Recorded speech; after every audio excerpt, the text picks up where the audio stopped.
வணக்கம். புதுச்சேரியில் பள்ளி நேர பாடவேளை அட்டவணை திருத்தம் செய்ய வேண்டும். சிபிஎஸ்இ பாடத்திட்டம் அமல்படுத்தப்பட்டுள்ளதால் காலி பணியிடங்களை நிரப்ப வேண்டும் என கோரி அரசு பள்ளி ஆசிரியர்கள் கல்வித்துறை முன்பு கண்டன ஆர்ப்பாட்டத்தில் ஈடுபட்டனர். புதுச்சேரி பள்ளி கல்வித்துறையால் தற்பொழுது வெளியிடப்பட்ட பள்ளி நேர பாடவேளை அட்டவணை கிராமப்புற மற்றும் நகர்ப்புற பள்ளிகளின் சூழ்நிலைகளுக்கு ஏற்றவாறு திருத்தம் செய்ய வேண்டும். சிபிஎஸ்இ பாடத்திட்டத்தை உள்ளடக்கிய பள்ளி கல்வித்துறையில் தற்பொழுது காலியாக உள்ள பணியிடங்களை உடனடியாக நிரப்ப வேண்டும். ஒப்பந்த அடிப்படையில் பணியில் அமர்த்தப்பட்ட ஆசிரியர்களை பணி நிரந்தரம் செய்ய வேண்டும் உள்ளிட்ட பல்வேறு கோரிக்கைகளை வலியுறுத்தி புதுச்சேரி அரசு ஆதிதிராவிடர் சங்கங்களின் ஒருங்கிணைப்பு குழு சார்பில் பள்ளி கல்வித்துறை முன்பு நடைபெற்ற கண்டன ஆர்ப்பாட்டம் நடைபெற்றது. ஆர்ப்பாட்டத்திற்கு புதுச்சேரி அரசு ஆசிரியர் சங்கங்களின் ஒருங்கிணைப்பு குழு தலைவர் பாரி தலைமை தாங்கினார். அரசு ஊழியர் சங்கம் கூட்டமைப்பு தலைவர் பாலகுமார் மற்றும் புதுச்சேரி அரசு ஆசிரியர் சங்கத்தின் ஒருங்கிணைப்பு குழு பொறுப்பாளர்கள் கலந்து கொண்டு தங்களது கோரிக்கைகளை வலியுறுத்தி கோஷங்கள் எழுப்பினர். இதில் ஏராளமான அரசு பள்ளி ஆசிரியர்கள் கலந்து கொண்டு தங்களின் கோரிக்கைகளை நிறைவேற்ற கோரி கோஷங்கள் எழுப்பினர். காரைக்காலில் பிரசித்தி பெற்ற புனித சந்தனமாதா பேராலயத்தின் தேர்பவனில் திரளான கிறிஸ்துவ மக்கள் கலந்து கொண்டு பிரார்த்தனை செய்தனர். காரைக்கால் மாவட்டம் பிள்ளைத்தெரு வாசல் பகுதியில் அமைந்துள்ளது நூற்றாண்டுகள் பழமை வாய்ந்த பிரசித்தி பெற்ற புனித சந்தனமாதா பேராலயம். பேராலயத்தின் ஆண்டு திருவிழா 4 தினங்கள் நடைபெறுவது வழக்கம். இந்த ஆண்டு திருவிழாவின் துவக்க நிகழ்ச்சியாக புனித சந்தனமாதா உருவம் வரைந்த புனித கொடியேற்றம் கடந்த 24ஆம் தேதி நடைபெற்றது. அதனைத் தொடர்ந்து திருவிழாவின் முக்கிய நிகழ்ச்சி நாளான இன்று புனித சந்தனமாதா திருத்தேர் பவனி நடைபெற்றது. மின் விளக்குகள் மற்றும் மலர்களால் அலங்கரிக்கப்பட்ட தேரில் அன்னை புனித சந்தனமாதா உருவம் வைக்கப்பட்டு முக்கிய வீதிகள் வழியாக ஊர்வலமாக எடுத்து வரப்பட்டது. ஊர்வலத்தின் போது மெழுகுவர்த்தி ஏந்தி ஏராளமான கிறிஸ்தவர்கள் தேர்பவனியில் கலந்து கொண்டனர். தேர்பவனியில் காரைக்கால் பங்கு தந்தை பீட்டர் பால்ராஜ் குமார் மற்றும் பங்கு தந்தையர்கள், அருட்கண்ணியர்கள், கிராம நிர்வாகிகள் மற்றும் கிராமவாசிகள் கலந்து கொண்டனர். சாகுபடிக்கு பிந்தைய மானியம் பெற விவசாயிகளிடமிருந்து விண்ணப்பங்கள் வரவேற்கப்படுவதாக அறிவிக்கப்பட்டுள்ளது.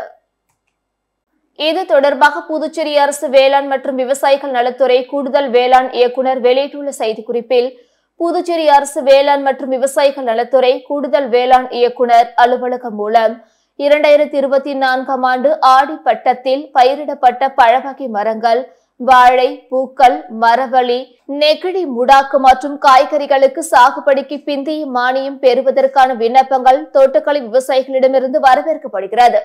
இந்த விண்ணப்பங்களை விவசாயிகள் தங்கள் பகுதிக்குட்பட்ட உழவர் உதவியகத்தில் 25ஆம் தேதி முதல் பெற்றுக் கொள்ளலாம். மேலும் விண்ணப்பங்களை வேளாண் மற்றும் விவசாயிகள் நலத்துறை இணையதள வாயிலாகவும் பதிவிறக்கம் செய்து கொள்ளலாம்.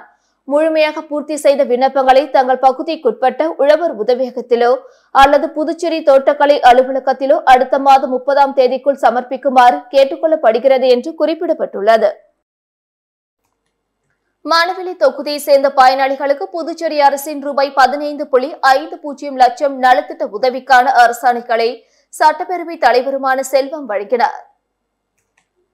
புதுச்சேரி அரசு வருவாய் மற்றும் பேரிடர் மேலாண்மை துறை மூலம் குடும்ப தலைவர்களை இழந்த குடும்பங்களுக்கு ராஜீவ்காந்தி காப்பீட்டு திட்டத்தின் கீழ் மணவெளி சட்டமன்ற தொகுதியை சேர்ந்த 15 குடும்பங்களுக்கு தலா ரூபாய் 30,000 என மொத்தம் ரூபாய் 4.50 லட்சம் மற்றும் புதுச்சேரி அரசின் ஆதிதிராவிடர் மற்றும் பழங்குடியின நலத்துறை மூலம் மணவெளி தொகுதியை சேர்ந்த 5 வீடற்ற அட்டவணை இன மக்களுக்கு கல்வீடு கட்டும் திட்டத்தின் கீழ் முதல் தவணையாக தலா ரூபாய் 2.20 லட்சம் என மொத்தம் ரூபாய் 11 லட்சம் ஆகியவற்றிற்கான அரசாணைகளை பயனாளிகளுக்கு தொகுதி சட்டமன்ற உறுப்பினரும் சட்டப்பேரவை தலைவருமான செல்வம் இன்று தனது இல்லத்தில் வழங்கினார்.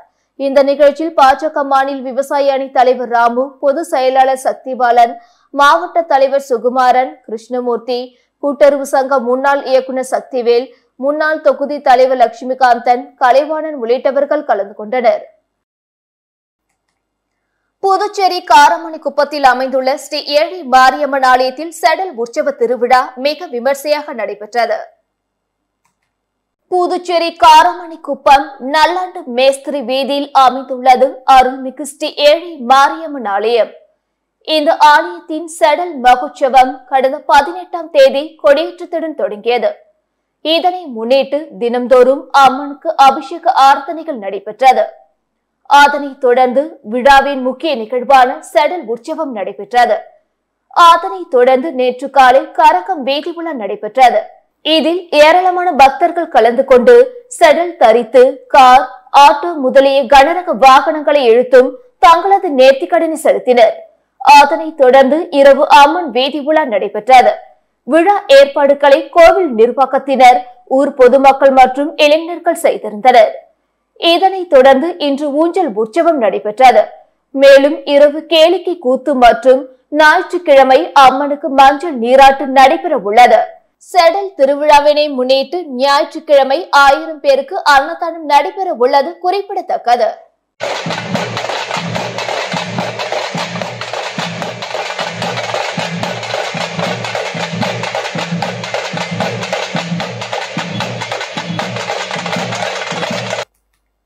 ஏழாவது ஊதியக்குழுவை அமல்படுத்த வேண்டும் உள்ளிட்ட பல்வேறு கோரிக்கைகளை வலியுறுத்தி 100க்கும் மேற்பட்ட அங்கன்வாடி ஊழியர்கள் சட்டசபை அருகே கண்டன ஆர்ப்பாட்டத்தில் ஈடுபட்டனர். புதுச்சேரி அங்கன்வாடி ஊழியர்கள் சங்கத்தின் சார்பில் பல்வேறு கோரிக்கைகளை வலியுறுத்தி சட்டசபை அருகே கண்டன ஆர்ப்பாட்டம் நடந்தது.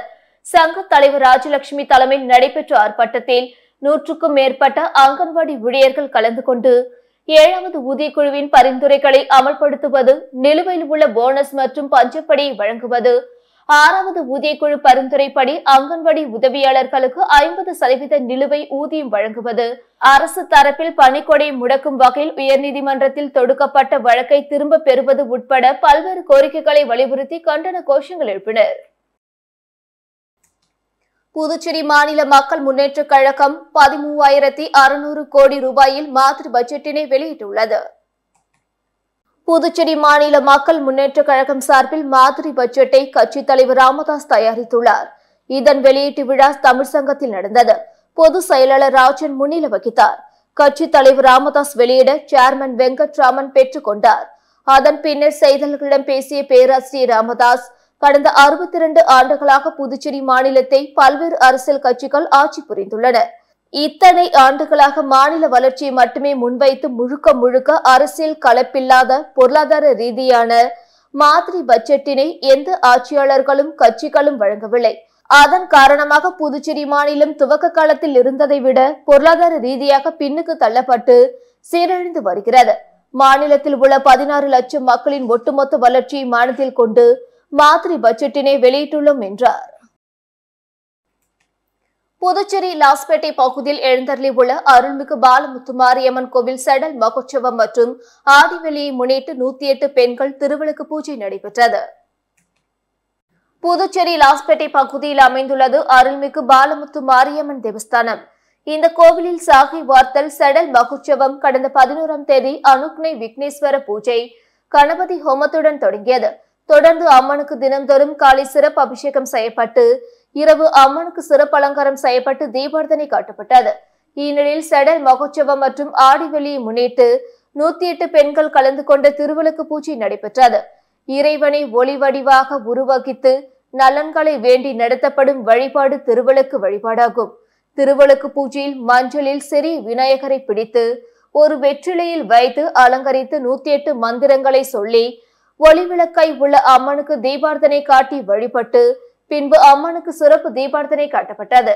இதில் கோவில் நிர்வாகிகள் உட்பட ஏராளமான பெண்கள் பங்கேற்று அம்மனை வழிபட்டு சென்றனர். பொறியியல் பணிகள் காரணமாக திருப்பதி மற்றும் புதுச்சேரி முன்பதிவில்லா ரயில்கள் இன்று பகுதி அளவில் ரத்து செய்யப்பட்டுள்ளன. இதுகுறித்து தெற்கு ரயில்வேயின் திருச்சி கோட்ட அலுவலகம் வெளியிட்டுள்ள செய்திக்குறிப்பில், விழுப்புரம் சின்னபாபு சமுத்திரம் ரயில் நிலையங்களுக்கு இடையிலான பகுதிகளில் பொறியியல் பணிகள் மேற்கொள்ளப்படுகின்றன. இதன் காரணமாக புதுச்சேரி திருப்பதி, புதுச்சேரி சென்னை எழும்பூர் ரயில்கள் இன்று பகுதி அளவில் ரத்து செய்யப்பட்டுள்ளன. திருப்பதியிலிருந்து இன்று அதிகாலை 4 மணிக்கு புதுச்சேரிக்கு புறப்படும் திருப்பதி புதுச்சேரி முன்பதிவுள்ள விரைவு ரயில் விழுப்புரம் புதுச்சேரி இடையே ரத்து செய்யப்பட்டுள்ளது. இதன் காரணமாக திருப்பதியிலிருந்து விழுப்புரம் வரையே இந்த ரயில் இயக்கப்படும்.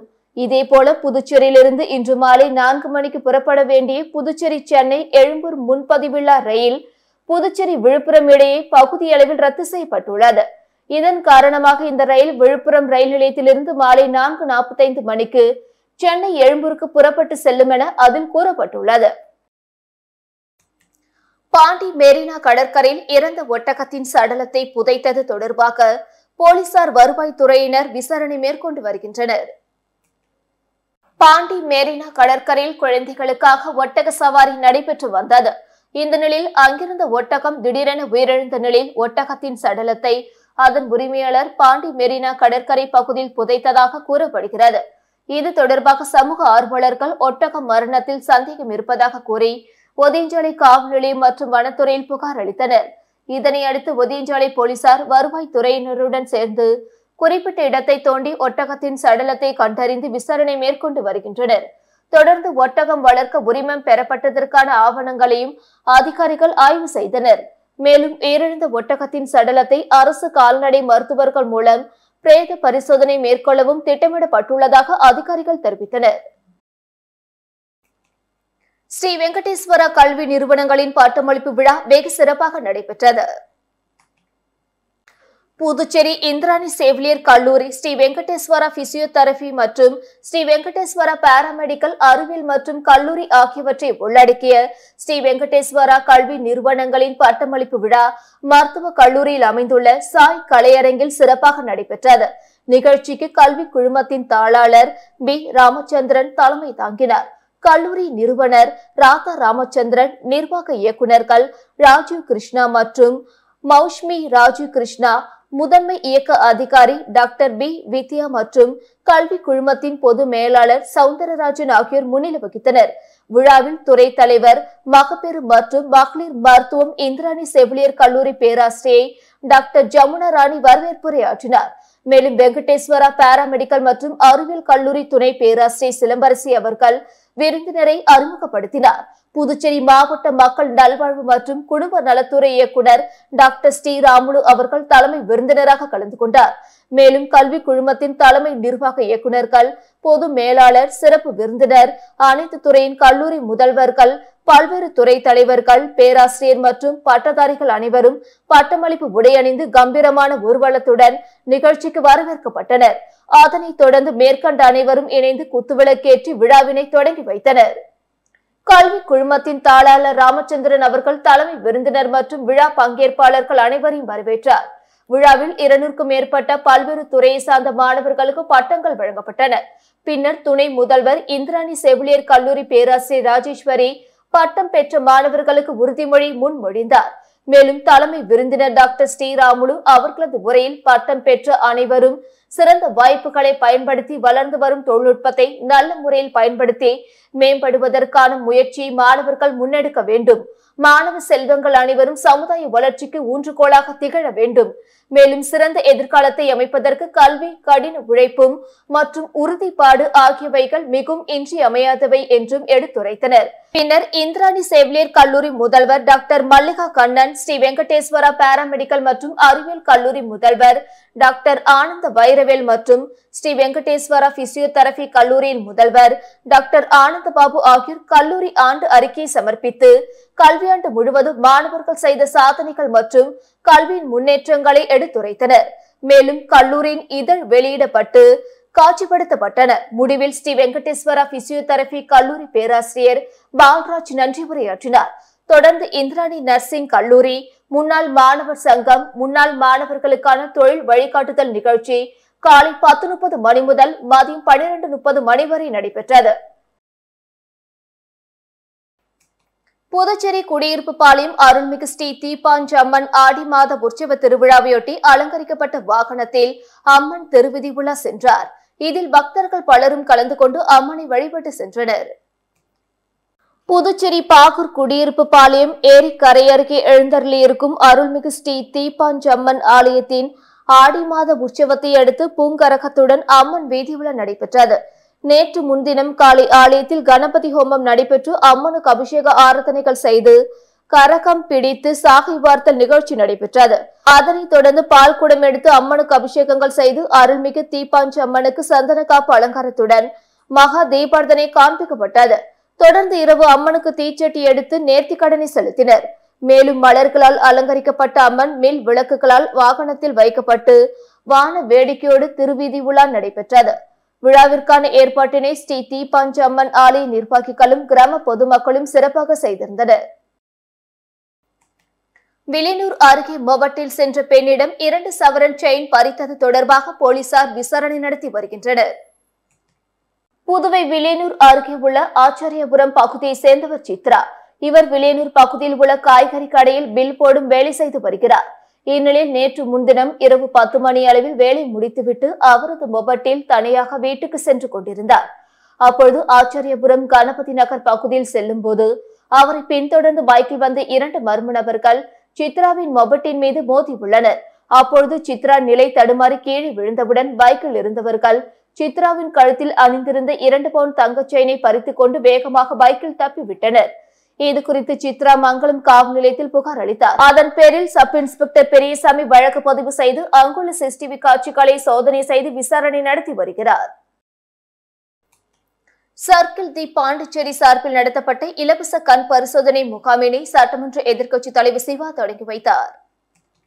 புதுச்சேரி நகர பகுதியில் உள்ள சர்க்கிள் தி பாண்டிச்சேரி சார்பில் ஆண்டுதோறும் மருத்துவ முகாம் நடத்தப்படுவது வழக்கம். அந்த வகையில் இந்த ஆண்டு கண் பரிசோதனை மருத்துவ முகாம் சர்க்கிள் தி பாண்டிச்சேரி வளாகத்தில் நடத்தப்பட்டது. ஜோதி கண் மருத்துவமனை மற்றும் ரோட்டரி கிளப் ஆஃப் பாண்டிச்சேரி ஆகியவை இணைந்து நடத்தப்பட்ட பரிசோதனை முகாமினை சட்டமன்ற எதிர்க்கட்சித் தலைவர் சிவா தொடங்கி வைத்து அவரும் கண் பரிசோதனை செய்து கொண்டார். தொடர்ந்து 100க்கும் மேற்பட்ட உறுப்பினர்கள் மற்றும் பொதுமக்கள் கண் பரிசோதனை செய்து கொண்டனர்.